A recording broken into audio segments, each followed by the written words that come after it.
যোৱা কালিৰ পৰাই এই স্থানত আপোনালোকে দেখিছে অতি দুৰ্গম এটা অঞ্চলত আহি গাড়ীখন দুৰ্ঘটনাত পতিত হ'ব লগা হ'ল আৰু যেতিয়াই কালি পুৱাৰ ভাগত খবৰটো পোৱা গ'ল তেতিয়া লগে লগে আমাৰ হাউলিং জিলাৰ অৰুণাচল প্ৰদেশৰ হাউলিং জিলাৰ ডিষ্ট্ৰিক্ট এডমিনিষ্ট্ৰেশ্যনে তেওঁলোকক উদ্ধাৰৰ কাৰণে প্ৰয়াস চলালে। আমাৰ ভাৰতীয় সেনাৰ জোৱানসকলেও যথেষ্ট তেওঁলোকে কালি প্ৰয়াস কৰিছিল, কিন্তু সময় যিহেতু গধূলি হৈ যোৱাৰ ফলত সম্ভৱ হৈ নুঠিল তাকো ৰিকভাৰী কৰিবৰ কাৰণে।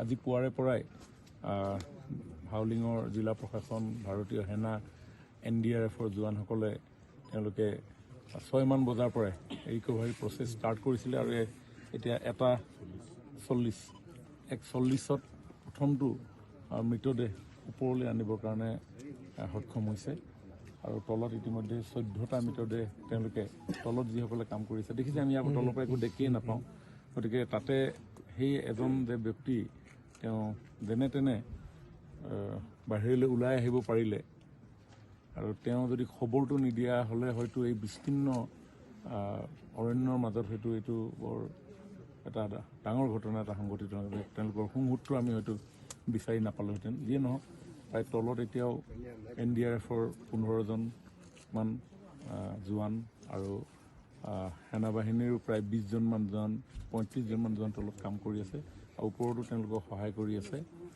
গতিকে লাহে লাহে সকলোবিলাক ৰিকভাৰী হৈ থাকিব আৰু আমি ইয়াৰ পৰা যিহেতু আপুনি দেখিছে যে তিনিচুকীয়া পাবৰ কাৰণে আমি তেজুৰ পৰা ইয়াত আহি পাওঁতে আমাক 6 ঘণ্টা লাগিলে, সিফালে 2 ঘণ্টা, 8 ঘণ্টা। গতিকে আমি ৰিকভাৰী কৰি কৰি সন্ধিয়াৰ আগে আগে যিমান পাৰোঁ সিমান ৰিকভাৰী কৰি ইয়াৰ পৰা আমি পষ্টমৰ্টেমৰ কাৰণে হাউলিঙলৈকে পঠিওৱাৰ ব্যৱস্থা কৰিম আৰু পষ্টমৰ্টেম হৈ যোৱাৰ লগে লগে আমি পৰ্যায়ক্ৰমে তিনিচুকীয়ালৈ পঠিওৱাৰ ব্যৱস্থা কৰি দিম। ৰাজ্য চৰকাৰে কেনেকুৱা ধৰণৰ কাম কৰি আছে? শ্ৰমিকৰ যিহেতু নিহত হৈছে তেওঁৰ পৰিয়াললৈকে ৰাজ্য চৰকাৰে মৃত্যুটো কোনো বিনিময় হ'বই নোৱাৰে, কিন্তু তথাপিও আমি যোৱাকালি যেতিয়া প্ৰত্যেকটো পৰিয়ালৰ ঘৰলৈ গৈছিলোঁ তেতিয়া দেখিছোঁ উপাৰ্জনক্ষম পৰিয়ালত যদি কোনোবা 2জন আছে, এটা পৰিয়ালতো 2জন ককাইক ভাইক গুচি আহিছে। এটা পৰিয়ালত অকল মহিলাসকল আছে, তেওঁৰ পুত্ৰজনো গুচি আহিছে। একেটা বাউণ্ডেৰীতে তেওঁ জোঁৱায়েকো থাকে, তেওঁ ইয়ালৈ গুচি আহিছে। কোনোবাজনৰ এটা ল'ৰা আছে, তেওঁ আহিছে।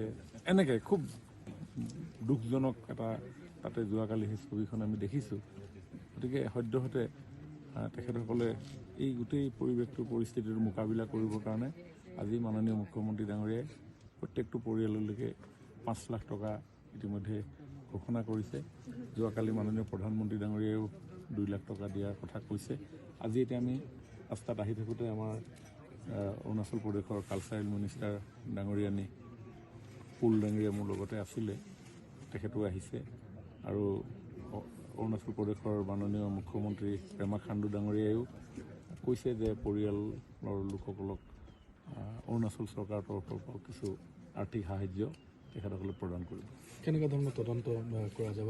যোৱাকালি ইতিমধ্যে যিজন ঠিকাদাৰে লৈ আনিছিলে তেওঁলোকক, তেওঁক এৰেষ্ট কৰা হৈছে আৰু অসম পুলিচে তেওঁক ইণ্টাৰগ্ৰেশ্যন কৰিব আৰু গোটেই বিষয়টোৰ ওপৰত তদন্ত কৰা হ'ব।